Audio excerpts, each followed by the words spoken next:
Bonjour à tous. Dans quasiment un mois, jour pour jour, le 25 août 2023, s'appliquera un règlement européen sur les services numériques, le DSA, qui est une arme de censure inédite. Nous avons donc un mois pour mener combat.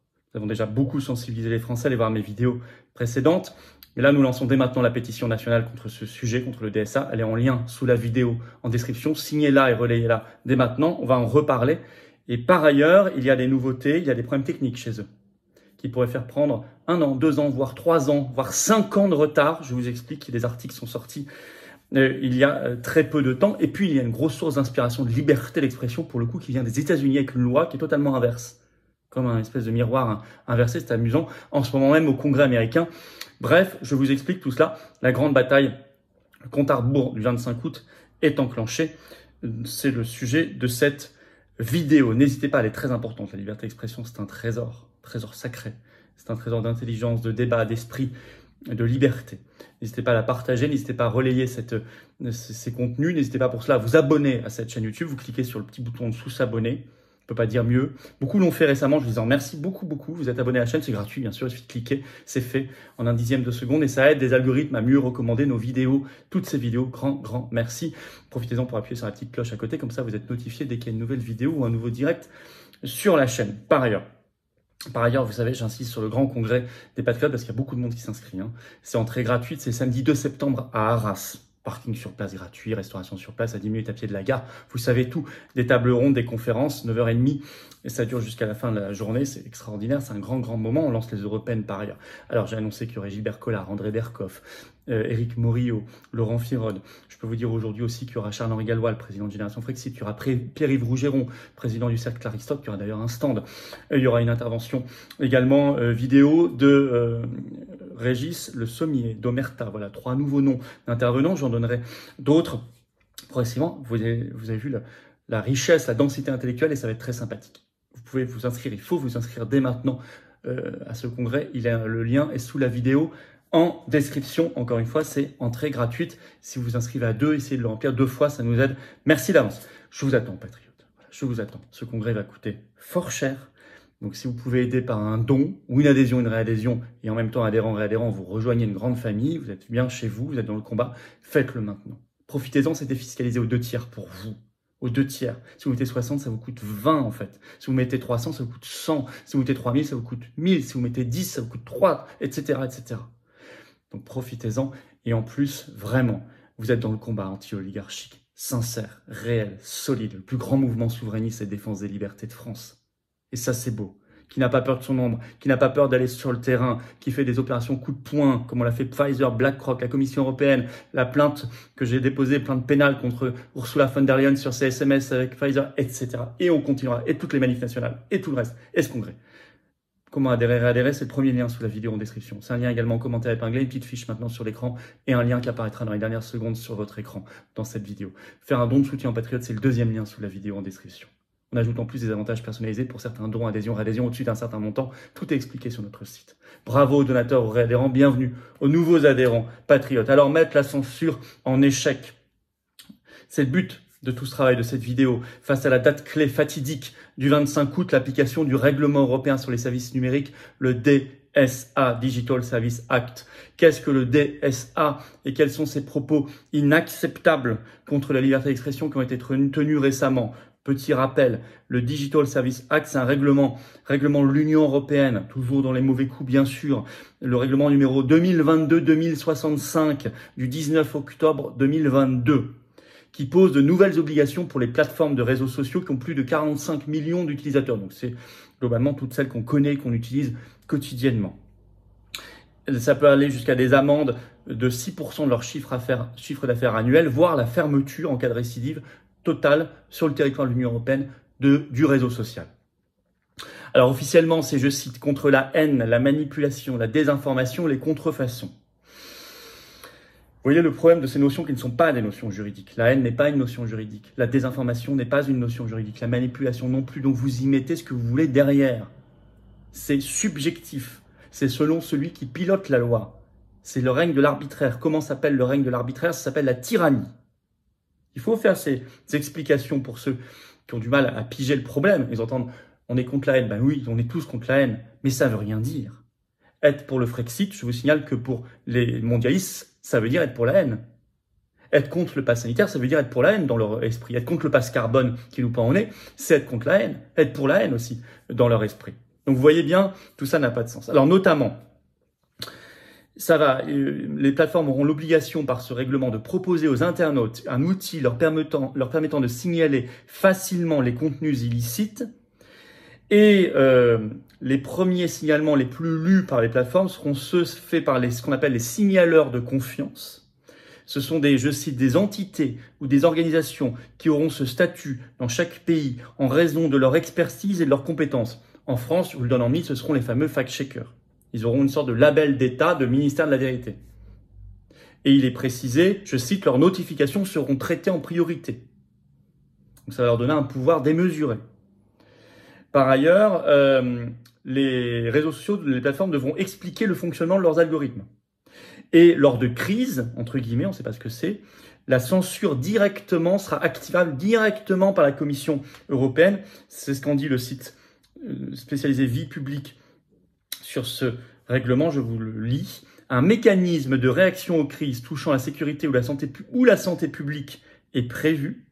La Commission européenne pourra demander aux grands acteurs une analyse des risques que pose leur interface lorsqu'une crise émerge, comme lors de l'agression russe contre l'Ukraine, tiens, quel drôle d'exemple, et leur imposer pendant un temps limité des mesures d'urgence.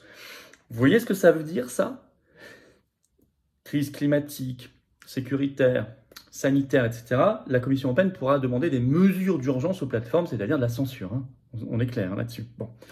Alors, il y a des menaces même de fermeture, ces propos inadmissibles. Thierry Breton, le commissaire européen en charge de faire appliquer ça, a récidivé. C'était sur France Info le 10 juillet dernier, en menaçant, je cite, de couper les réseaux partout dans l'Union européenne à partir du 25 août. Macron lui-même, le 24 juillet, au 13h TF1 et France 2, a prôné ce qu'il appelle, je cite, un ordre public numérique, suite aux émeutes, le prétexte toujours des émeutes, on l'avait étudié ensemble. Et voilà ce qu'il a dit exactement, je vais vous le citer. On doit, de manière partenariale avec ces plateformes, réussir à très vite retirer les contenus quand ils appellent à la violence, trouver en quelque sorte un ordre public numérique qui permette de prévenir ces débordements. Vous comprenez bien que il se cache derrière les émeutes, l'appel à la violence, mais en réalité, dans le règlement, c'est pas l'appel à la violence, c'est la haine, la manipulation, la désinformation, les contrefaçons. Donc c'est beaucoup plus large.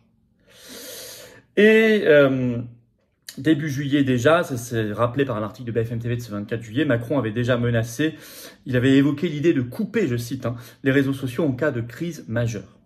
Bon. Alors la riposte. Bon, il y a des difficultés techniques chez eux. Ce qui peut ralentir et nous donner du temps à la résistance, gagner du temps.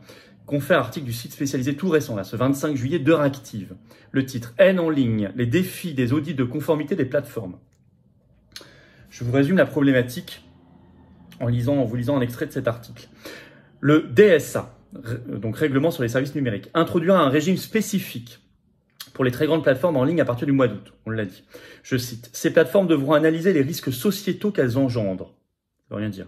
Comme la diffusion de fausses informations ou la haine en ligne et proposer des mesures d'atténuation des risques. Ces mesures d'analyse et d'atténuation des risques feront l'objet d'audits indépendants qui évalueront la conformité des algorithmes au DSA. Le processus d'audit sera donc déterminant pour la manière dont les plateformes interpréteront les nouvelles règles de l'Union européenne et s'y adapteront. La Commission européenne a publié un projet d'acte délégué visant à définir la méthodologie de ces audits indépendants.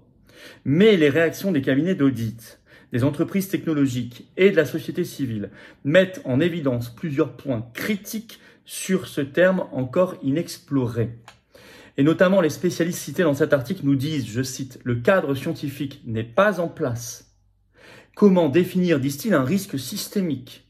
Il y a, disent-ils, des risques d'incohérence et d'incomparabilité. » Et ce qui est intéressant, je cite l'article, « Les auditeurs et les plateformes semblent s'accorder sur le fait qu'une certaine flexibilité devrait être envisagée pendant la première année, compte tenu de la complexité du DSA et de la nouveauté de ce cadre. » Ils ajoutent, écoutez bien, « L'industrie de l'audit pourrait ne pas disposer de l'expertise nécessaire pour évaluer le fonctionnement interne des plateformes, ce qui mettrait à plat complètement ce règlement européen.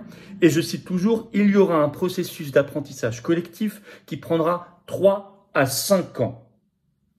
C'est intéressant. Ils disent d'abord, il faudra une grande flexibilité la première année. Ça nous rapporte au 25 août 2024. Mais ensuite, ils disent, de toute façon, on n'a peut-être pas les ressources, on va patauger pendant 3 à 5 ans. Ça, c'est intéressant. C'est pour ça que cette pétition nationale, on la lance très tôt, dès maintenant. Elle est en lien sous la vidéo en description. Signez-la si vous voulez bien. Relayez-la sur vos réseaux sociaux, sur vos Telegram, vos books, partout. Twitter, diffusez-la. Facebook, etc. Vos stories, Instagram, vraiment partout. Mettez-la partout en lien. C'est important que les Français soient au courant de tout ça et se mobilisent. Par ailleurs, il faut nous inspirer parce qu'il y a une dynamique contraire qui est en train de naître aux États-Unis et ça, c'est très intéressant pour nous. En effet, ce 20 juillet a été déposée au Congrès américain une proposition de loi qui s'appelle la loi de protection de la liberté d'expression, en américain, la Free Speech Protection Act. Et elle a été déposée notamment par le sénateur Ron Paul, mais aussi par Jim Jordan, le président du comité judiciaire de la Chambre des représentants, qui est un élément du Congrès américain. D'emblée, cette loi pose ce constat, je cite, « La censure est une menace majeure aujourd'hui ». Voyez ce qu'elle prévoit, c'est très intéressant. Je cite. Dans le cadre de la protection des droits des Américains au premier amendement, le projet de loi prévoit de mandater de fréquents rapports accessibles au public de la part des chefs d'agence de la branche exécutive détaillant les communications entre une agence de cette branche et la direction d'un big tech. Veiller à ce que les subventions fédérales ne soient pas utilisées à mauvais escient pour étiqueter des organisations médiatiques comme source de désinformation. 3. Mettre fin à plusieurs programmes et autorités qui menacent la liberté d'expression et autres droits protégés par la Constitution. C'est très intéressant, notamment l'interdiction d'étiqueter quelqu'un comme désinformation. Ce qui était arrivé, par exemple, à François et autres, ici en France. Vous voyez, ça, c'est un cadre intéressant. Alors, je ne vous raconte pas si Donald Trump gagne la présidentielle américaine l'an prochain. Ça change tout. Ça bouleverse tout. C'est pour ça qu'on en parle régulièrement sur cette chaîne et qu'il faut évidemment ardemment le souhaiter. Donc, en conclusion, la pétition nationale, déjà pour poser un cadre d'information aux Français, je vous rappelle, elle est en lien sous la vidéo en description. Signez-la, relayez-la dès maintenant si vous voulez bien. Il faut faire savoir également cette proposition de loi américaine. Il faut montrer aux Français qu'il y a un autre avenir possible, un autre choix possible. S'en inspirer. Alerter sur le DSA. Alerter sur le DSA, faire savoir aussi qu'ils ont des problèmes de faisabilité, des problèmes techniques. Ça te permet de souffler un peu. Il n'y a pas forcément le coup près du 25 août 2023, attention. Et ça, c'est très important, ne serait-ce que l'avoir en tête psychologiquement. Je ne dis pas du tout que tout est gagné, tout est joué. Bien au contraire, c'est difficile. Je l'ai toujours dit, le combat, il est ingrat, il est difficile, il est dur, mais nous avons l'obligation de nous battre. Et les patriotes font ce qu'ils peuvent, avec leurs petits moyens. On fait ce qu'on peut. Et on en parlera beaucoup. Il y aura une table ronde, notamment, j'entendrai bien André Berkoff, Laurent Firode, Éric Morillo, au congrès des patriotes à Arras le 2 septembre, sur la liberté d'expression, c'est évident. Si vous êtes là, vous pourrez y assister et discuter avec eux. Bien sûr, c'est entrée gratuite. Le Frexit, vous voyez bien, le bout du chemin. Hein. Le problème là, il vient d'où? D'un règlement européen. Hein. La sortie de l'Union européenne, c'est aussi une arme pour la liberté d'expression, une arme majeure, le Frexit. Voilà, n'hésitez pas à faire circuler cette vidéo, à vous abonner pour cela à cette chaîne YouTube, ça va donner de la force. Les vidéos seront davantage recommandées, on va toucher de nouvelles personnes. Il suffit de cliquer sur s'abonner en dessous, c'est gratuit, instantané. Grand merci, profitez-en pour appuyer sur la petite cloche à côté, comme ça vous êtes notifié dès qu'il y a une nouvelle vidéo ou un nouveau direct sur cette chaîne. Voilà, n'oubliez pas donc cette pétition, d'autres congrès d'Arras légalement pour s'inscrire, le lien est sous la vidéo en description. C'est samedi 2 septembre, c'est 9h30, c'est à Arras, c'est entrée gratuite, c'est Artois Expo, c'est un cadre magnifique, il y a tout sur place. Il y a du covoiturage qui s'organise aussi, j'ai partagé sur notre canal Telegram Les Patriotes. Vous allez voir le lien vers le site spécialisé de covoiturage pour vous organiser pour Arras. Je l'ai mis également sur ma page Facebook, le lien. Je vous ai cité Éric Morillo, Gilbert Collard, André Berkoff, Laurent Firode, j'y ajoute Pierre-Yves Rougeron, j'y ajoute Charles-Henri Gallois, j'y ajoute intervention de Régis Le Sommier, de Omerta, et d'autres noms viendront. Ça va être extraordinaire. Profitez-en. Inscrivez-vous. Je vous attends aux Patriotes. Voilà, vous voulez soutenir notre action, vous voulez vraiment soutenir notre action. Le congrès va coûter plusieurs dizaines de milliers d'euros au mouvement. Faites un don dès maintenant. Ne me dites pas demain ou après-demain pour adhérer ou faire un don. Maintenant. Le combat est maintenant. Vous pouvez faire un don, adhérer, réadhérer. Tous les liens sont sous la vidéo en description. Adhérer, réadhérer, c'est le premier sous la vidéo. Faire un don, c'est juste en dessous le deuxième. Adhérer, réadhérer, le lien est également en commentaire épinglé. Il apparaîtra également dans quelques secondes sur votre écran. Je vous attends. Je vous attends. On se bat pour la liberté d'expression ici. Sérieusement. Sans avoir les millions d'euros d'aide publique qui coulent sur nous comme les autres partis, y compris la pseudo-opposition. Pas tout ça, nous. Et puis on se bat pour la souveraineté. On se bat pour la paix civile. On se bat pour une humanité vraiment humaine et une France libre, belle, rebelle, éternelle. C'est ça nos combats. C'est le beau au-dessus de nous. C'est les générations qui viennent après nous. C'est ça nos combats. Anti-oligarchique de résistance. Je vous attends. Voilà. Tout ça est défiscalisé aux 2/3 pour vous. Si vous mettez 50, ça vous coûte, allez, calcul mental, 16,66, je crois, etc. 2/3 de réduction. Si vous mettez 100, ça vous coûte 33. Si vous mettez, il y en a qui peuvent, 7,500, c'est le maximum annuel possible, 15 000 pour un couple, 7,500, ça devient 2 500. Il y en a qui peuvent, faites-le. Bravo aux donateurs réadhérents, bienvenue aux nouveaux adhérents, patriotes, vive la France.